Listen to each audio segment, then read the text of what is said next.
Hola a todos et bienvenue dans cette nouvelle vidéo de grammaire dans laquelle on va parler de los pronombres personales sujetos, c'est-à-dire des pronoms personnels sujets en espagnol. Alors, on va voir justement comment et à quoi servent les pronoms personnels sujets en espagnol, comment on les utilise, voire comment parfois on ne peut ne pas les utiliser. On va voir un petit peu comme ça comment ça se passe. Alors, déjà la première chose que l'on va regarder, c'est quels sont les pronoms personnels sujets en espagnol. Alors, il existe plusieurs types de pronoms. Là, on va vraiment se concentrer d'abord sur les pronoms personnels sujets, c'est-à-dire yo, tu, él, ella, usted, nosotros, nosotras, vosotros, vosotras, ellos, ellas, ustedes. Alors, un pronom personnel sujet, comme son nom l'indique, il va indiquer un sujet. Donc, c'est-à-dire qu'on va avoir besoin de ce pronom pour pouvoir compléter un verbe, pour mieux comprendre en fait qui est en train de faire une action. Alors, on va remarquer déjà quelques petites choses. C'est que on a donc deux parties, donc singulier et le pluriel. On va avoir des accents au niveau du tout et du elle, qui sont super importants. On va voir justement pourquoi. Et on va surtout avoir donc une petite particularité aux personnes nosotros, nosotras, vosotros, vosotras. Alors, déjà, la première chose qu'il faut savoir, c'est que elle, avec un accent, c'est il ou lui. Elle, sans accent, c'est le. C'est-à-dire le, par exemple, le chien, el perro, je ne mettrai pas d'accent à elle, parce que je parle du le chien. Alors que si je dis c'est lui qui a fait la bêtise, es elle, avec un accent, que hizo la tontería. Donc je vais avoir ici vraiment l'importance de l'accent.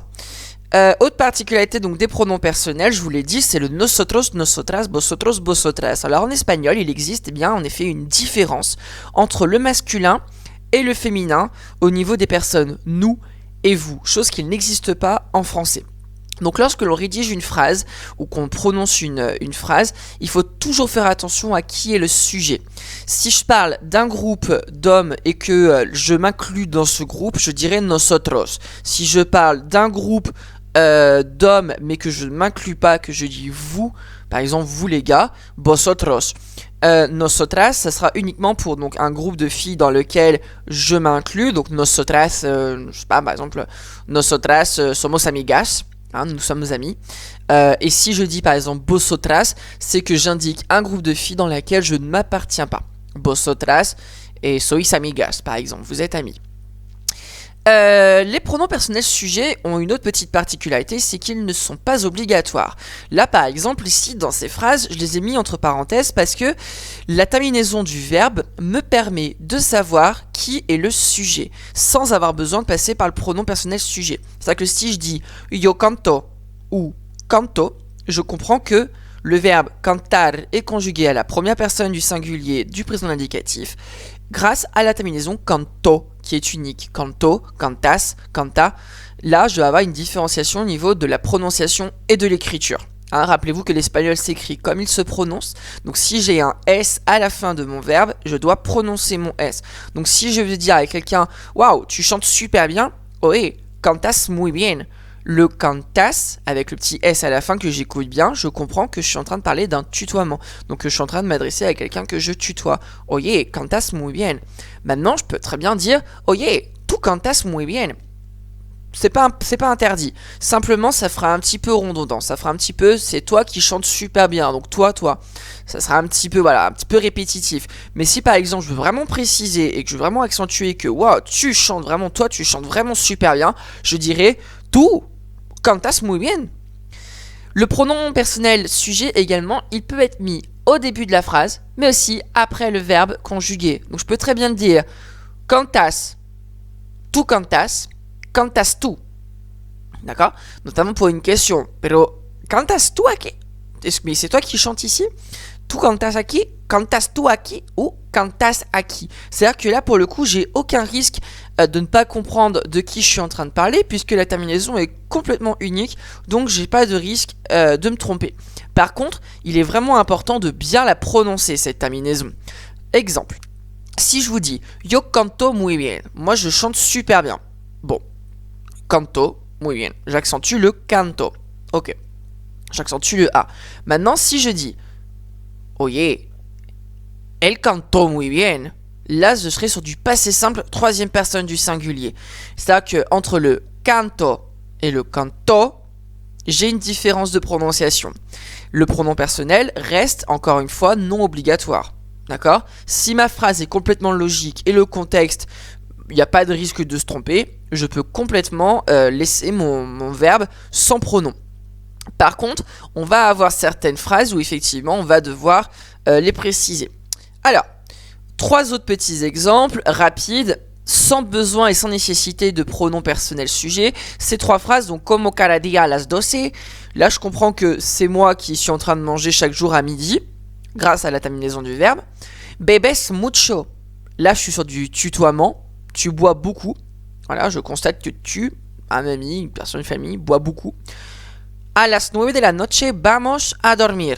À 21h, on va dormir. Le vamos, j'ai pas précisé nosotros vamos a dormir ou nosotras vamos a dormir. Le contexte est logique, je suis en train de m'inclure dans un groupe auquel j'appartiens et je dis on va dormir à 21h. Et là, pour le coup, je n'ai pas besoin de préciser mon pronom personnel sujet. En revanche, dans cette phrase-là, cantaba como cantaba. Alors ici, le temps, c'est l'imparfait de l'indicatif. Et à l'imparfait de l'indicatif, la petite difficulté, c'est que la première personne du singulier et la troisième personne du singulier ont la même terminaison, donc la même prononciation.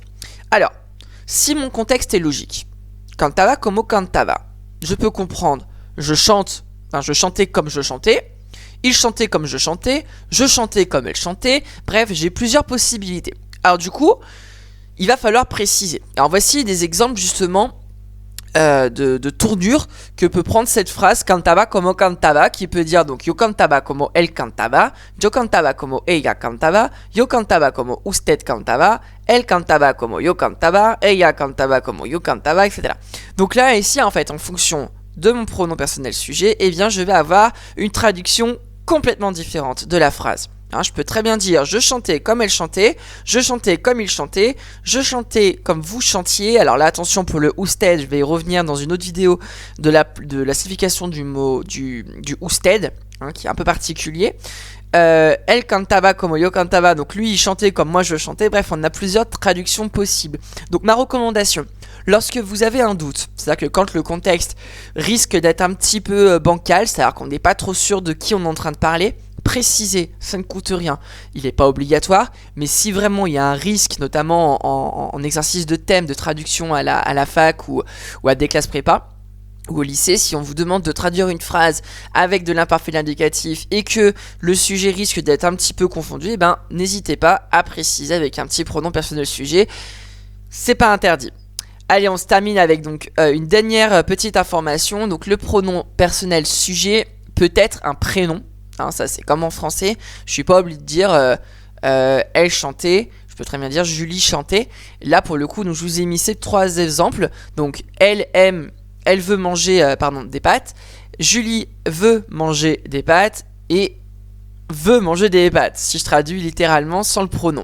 Donc là ici, cette phrase elle a exactement la même signification, simplement à la première, je précise ella quiere comer pastas. Ella, donc elle. On va imaginer que la personne est en train de la montrer du doigt ou est en train de parler d'elle et que le sujet s'est répété plusieurs fois, donc pas besoin de répéter le prénom. Si justement je veux faire une petite différence, Julia quiere comer pastas. Imaginons j'ai Julia, Maria et Marta en face de moi et je veux préciser que c'est Julia qui veut manger des pâtes. Et bien Julia quiere comer pastas, ok, pas de problème. Je conjugue bien mon verbe querer, la troisième personne du singulier, du présent indicatif dans ce cas-là. Et enfin, si j'ai pas envie de m'embêter, c'est-à-dire que c'est bon, c'est suffisamment clair, quiere comer pastas, point. Voilà, imaginons, il n'y a qu'une personne qu'on est en train de parler, je suis pas en train de parler de 150 000 personnes, quiere comer pastas, et là au moins j'ai ma tournure classique. Voilà, donc c'est la fin de cette vidéo. N'hésitez pas donc à vous abonner pour pouvoir avoir les autres vidéos qui vont bientôt arriver. Moi, je vous remercie vraiment de votre fidélité et de votre écoute. Et je vous dis hasta luego. Adios.